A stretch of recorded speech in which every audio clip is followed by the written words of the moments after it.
शर्म आनी चाहिए तुम्हें लोगों को ताने देते हुए। खुदा से शायद तुम्हें डर नहीं लगता। ज़मीर नाम की कोई चीज नहीं है तुम्हारे अंदर। कोई रिश्ता, कोई जज्बा, किसी चीज का एहसास नहीं है तुम्हारे अंदर। तुम जैसी खुदपसंद, अनापरस्त और सफाक औरत मैंने नहीं देखी। तुम वो औरत हो जो इंसान के अंदर से मोहब्बत का जज्बा निकाल के उसके अंदर नफरत का जज्बा भर सकती है।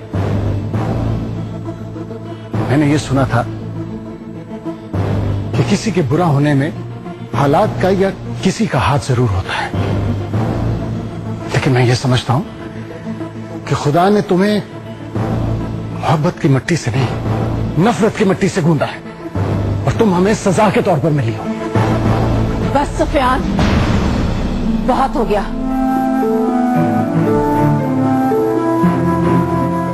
अपने गिरेबान में झांक कर देखोगे ना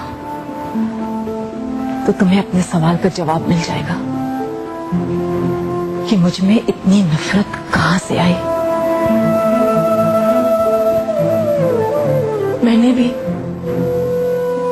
मैंने भी बेपनाह मोहब्बत की चाहत की थी, मगर वो मोहब्बत मुझे नहीं मिली,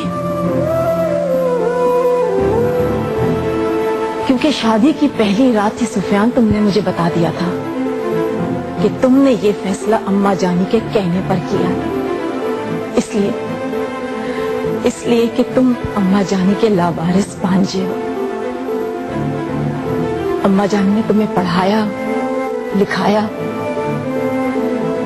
तुम पर एहसान किया था। तुमने मुझसे तो मोहब्बत की नहीं सुफियान, तुमने तो उन एहसानों का बदला चुकाया।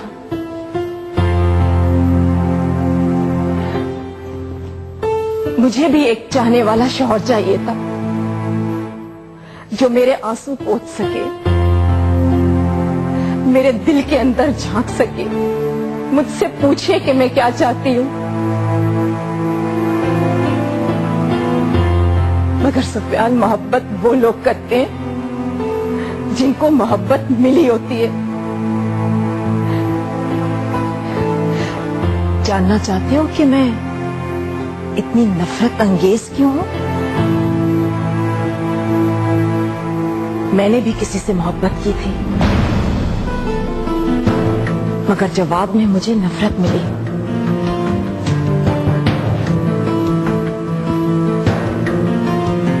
हैरत हो रही है ना? तुम किसी और से मोहब्बत करती हो?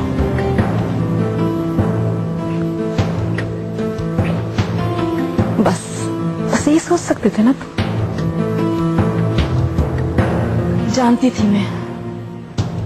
जानती थी सुफियान कि तुम्हें ये ख्याल कभी नहीं आएगा कि वो मोहब्बत जो मुझे नहीं मिली वो तुमसे भी मिल सकती थी। मगर तुम तो एक शौहर हो ना, तुमने महबूब बनने की कभी कोशिश नहीं की? तुमने ये सोचा ही नहीं कि मैं भी आम औरतों की तरह एक औरत हूं, मुझे भी मोहब्बत चाहिए। इसीलिए मैं सबसे नफरत करती हूं। राबिया की जुर्रत अपने प्यार को पाने के लिए सुफियान वो घर से भाग गई।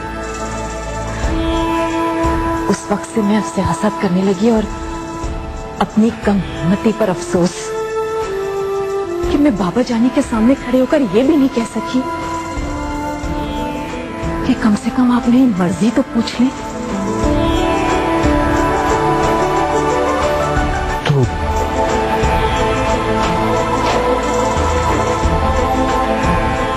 क्या तुम मुझसे शादी नहीं करना चाहती थी?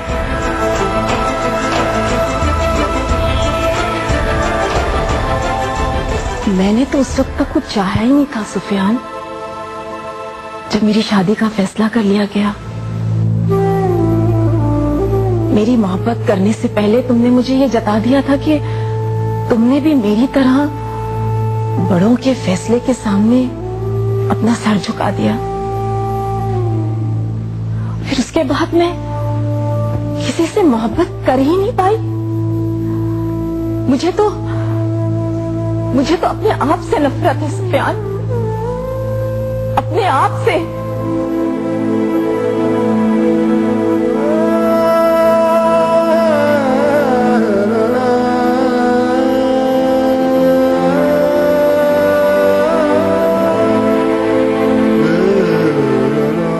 हेलो जी मसूद, कैसे हैं आप?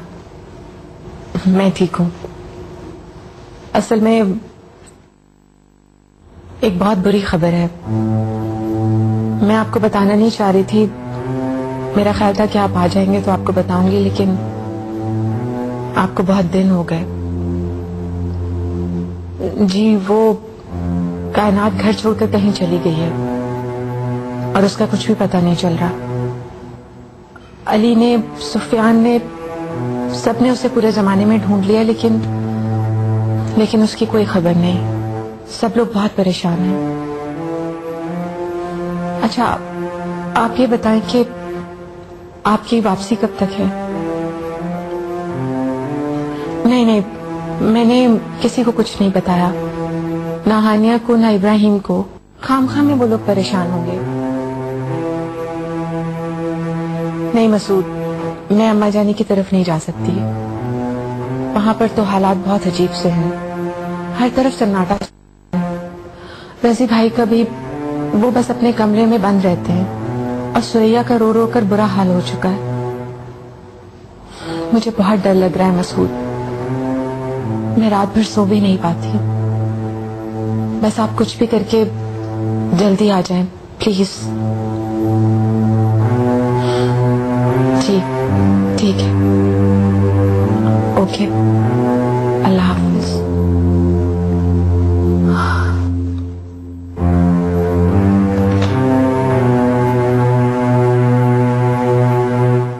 बेटा, कौन किस हाल में होगा, ये सोच सोचकर परेशान होना छोड़ दो।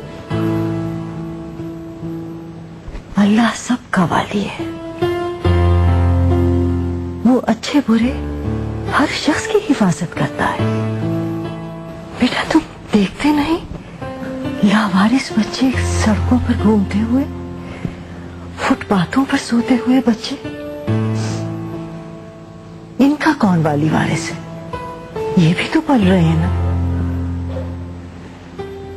इनके पास न तालीम है, न तरबियत है, न सर पे छत है। तुमने तो अपनी बेटी को तालीम दिलवाई है। बेटा वो कहीं जॉब भी कर सकती है,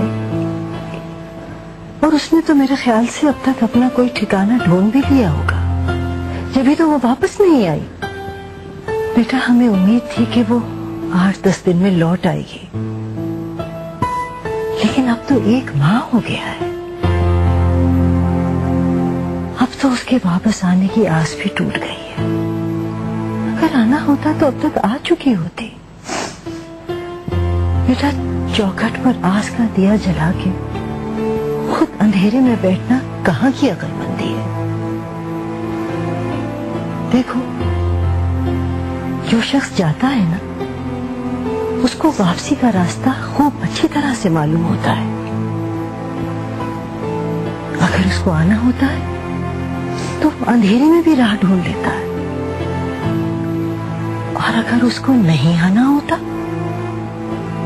तो उसकी राह में सूरज भी रख दो तो उसको राह सुझाई नहीं देती। जनी आप ठीक कहते, मैंने तो कोई आस नहीं बांधी, लेकिन सुरैया। बेटा हम जानते हैं कि जो बात हम कहेंगे तुम्हें शायद बुरी लगे, लेकिन हम कहेंगे जरूर। बेटा लोग मर भी तो जाते हैं, इस दुनिया से चले भी तो जाते हैं। बेटा जिन माँ